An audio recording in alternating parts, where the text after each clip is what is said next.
Yo, yo, what's going on, people? Downtown, 15th Street.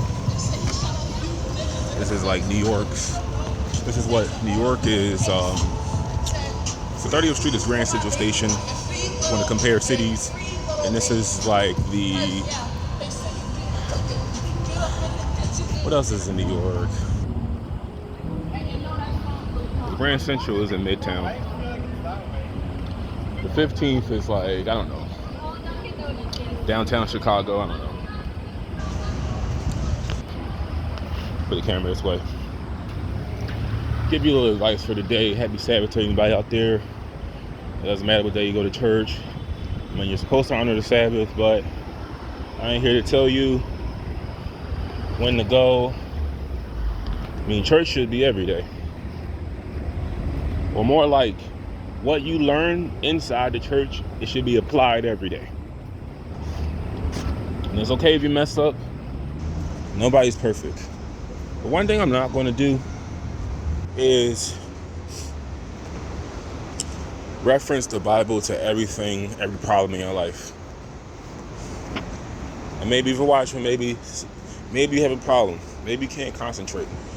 And if it's something that I learned, I told you, I will share my information with you, because that's what a non-hater does. They don't keep that secret.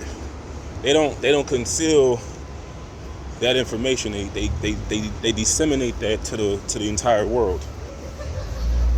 If I had to cure the cancer right now, which I believe is fasting, avoiding processed foods,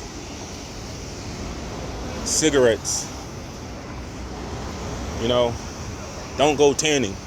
Don't stay out in the sun too long, unless you may be my complexion.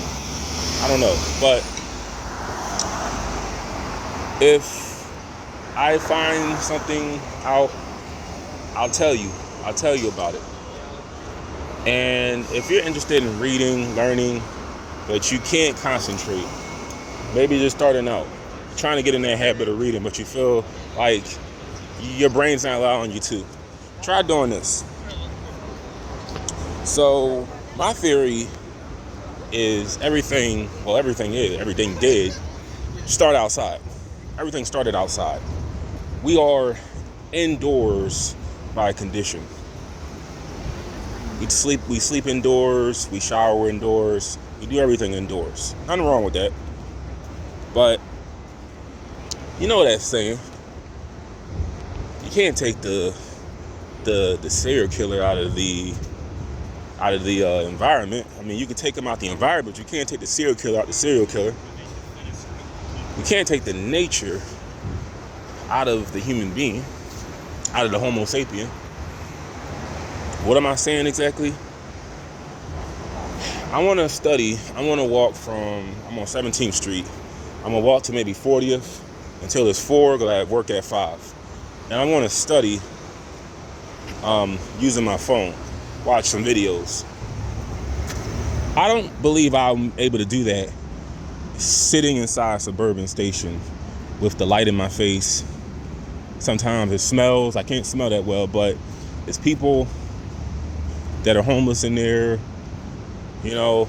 walking around doing nothing. I would be better off studying outside with the fresh air, sort of. The fresh air with the sun. Even though the sun isn't out, it was supposed to rain today. It did rain a little bit, but just with the fresh air. Think about that. The fresh air blowing in my face. Everything needs air. You think you can concentrate being inside of a building or some kind of covering, like on a bus or a train? It's all a shelter. Like a train, a bus, it's a shelter on wheels to protect you from the outside. But what they don't tell you is you need the outside. And only when the conditions are pleasant. Like, I'm not saying go outside when it's negative 13 degrees and it's not snowing outside. No, I'm not telling you to do that. What I'm saying is, when it's a day like this, I think it's probably like in the 50s, like low 50s. Study outside, and we're in the age of technology. Study educational videos, download some PDF textbooks of subjects you probably took in high school or elementary school and relearn everything. But do it outside, because you learn better standing up versus sitting down. And I'm not no doctor. I'm just telling you things that I observe. And maybe this is actually a fact, what I'm saying. But I'm telling you what I experience and how it helps me. And one more thing I want to incorporate, because I don't have time to make videos all day because I have to study. I was saying in my last video that I will want to see an end to special education. I don't know this woman's name. I didn't look too much into the story, but it popped up in my feed. I did look at that. It's not necessarily bad news. There was a special needs girl who received her diploma. She's 22. And in spite of receiving her diploma, she can't read. And that's the point I'm making right there. You gave her a diploma when she can't read. Now, it's not that she needed to read for, I forgot, I didn't look into the whole story. I read it partially. I remember she was trying to get inside some program to help her transition into the workforce that would have been paid for by the state, but she already graduated, so she has to spend like $40,000 out of, I guess, her parents' money to like another school. It's similar to what she would have been doing for free. But I'm saying that to say, and I don't like our tax dollars cover these kind of institutions. But I'm saying that to say, these institutions do nothing. They don't help you. They put you in a mindset where you believe your capabilities are less than. You have the mindset that you can't do this, you can't do that. You're unable to do this, you're unable to do that. You're the only there is a limit to what you can and can't do. Your reading will go so far, and it's not true.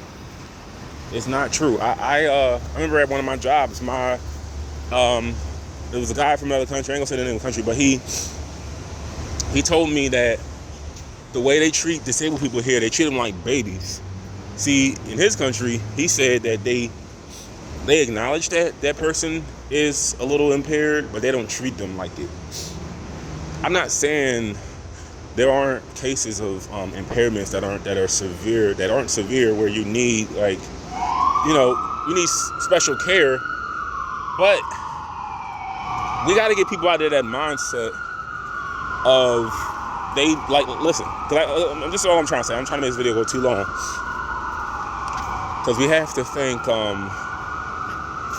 FDR for disability. It's supposed to be temporarily. It's not meant to be. It's not meant to be like a lifestyle. I'm really going through another part to this video.